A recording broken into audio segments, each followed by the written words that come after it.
വയനാട് ചൂരൽമല മുണ്ടക്കൈ പുനരധിവാസവുമായി ബന്ധപ്പെട്ട അടിയന്തര ഉപയോഗത്തിനായി 120 കോടി രൂപ കേന്ദ്ര സർക്കാർ അനുവദിച്ചു. കേന്ദ്ര സംസ്ഥാന ദുരന്ത പ്രതികരണ ഫണ്ടിലെ വ്യവസ്ഥകളിൽ ഇളവ് നൽകിക്കൊണ്ടാണ് ഇതെന്ന് ഹൈക്കോടതിയിൽ കേന്ദ്രം വ്യക്തമാക്കി. മുൻപ് വ്യോമസേന നടത്തിയ എയർലിഫ്റ്റുമായി ബന്ധപ്പെട്ട് കുടിശ്ശിക അടയ്ക്കാൻ കേന്ദ്രം ആവശ്യപ്പെട്ടപ്പോൾ മുണ്ടക്കൈ ചൂരൽമല ദുരന്തത്തിന്റെ പശ്ചാത്തലത്തിൽ സാവകാശം അനുവദിക്കുന്ന കാര്യം പരിഗണിക്കണമെന്ന് വയനാട് ദുരന്തം പരിഗണിക്കുന്ന justice A.K. Jayasankaran Nambiar, S. ഈശ്വരൻ എന്നിവരുടെ പ്രത്യേക ബെഞ്ച് നിർദ്ദേശിച്ചിരുന്നു. ഇതിനുള്ള മറുപടിയായാണ് കേന്ദ്രം പ്രതികരണം അറിയിച്ചത്.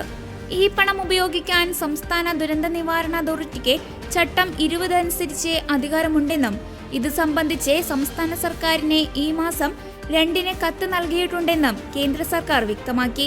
2016-17 എയർലിഫ്റ്റിന്റെ കുടിശ്ശികയ്ക്കായി 2024 ഒക്ടോബറിൽ കേന്ദ്രം റിമൈൻഡർ അയച്ചത് കഴിഞ്ഞ ദിവസം കോടതി ചോദ്യം ചെയ്തിരുന്നു. 2016 മുതൽ എയർലിഫ്റ്റ് ഇനത്തിൽ 132.61 കോടി രൂപയാണ് കുടിശ്ശികയായുള്ളത്.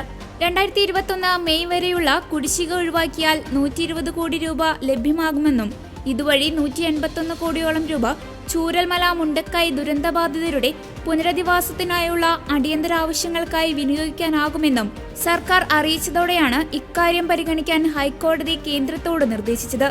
തുടർന്നാണ് ഇക്കാര്യം അനുവദിച്ചുകൊണ്ട് കേന്ദ്രം കത്തയച്ചത്. ചൂരൽമല മുണ്ടക്കൈ ഉരുൾപൊട്ടൽ അതിതീവ്ര ദുരന്തമായി കേന്ദ്രം അംഗീകരിച്ച സാഹചര്യത്തിൽ വിവിധ മേഖലകളിൽ നിന്നുള്ള ധനസഹായം തേടാൻ സാധിക്കുമെന്ന് സംസ്ഥാന സർക്കാർ ഇന്ന് ഹൈക്കോടതിയിൽ അറിയിച്ചു. MP-മാരുടെ ദുരന്ത നിവാരണ ഫണ്ടിൽ നിന്ന് വർഷം 1 കോടി രൂപ വീതം ഇത്തരത്തിൽ നൽകാൻ കഴിയും. മുഖ്യമന്ത്രി എല്ലാ MP-മാരോടും ഇക്കാര്യം അഭ്യർത്ഥിച്ചിട്ടുണ്ടെന്നും സംസ്ഥാന ദുരന്ത നിവാരണ അതോറിറ്റി കോടതിയിൽ അറിയിച്ചു.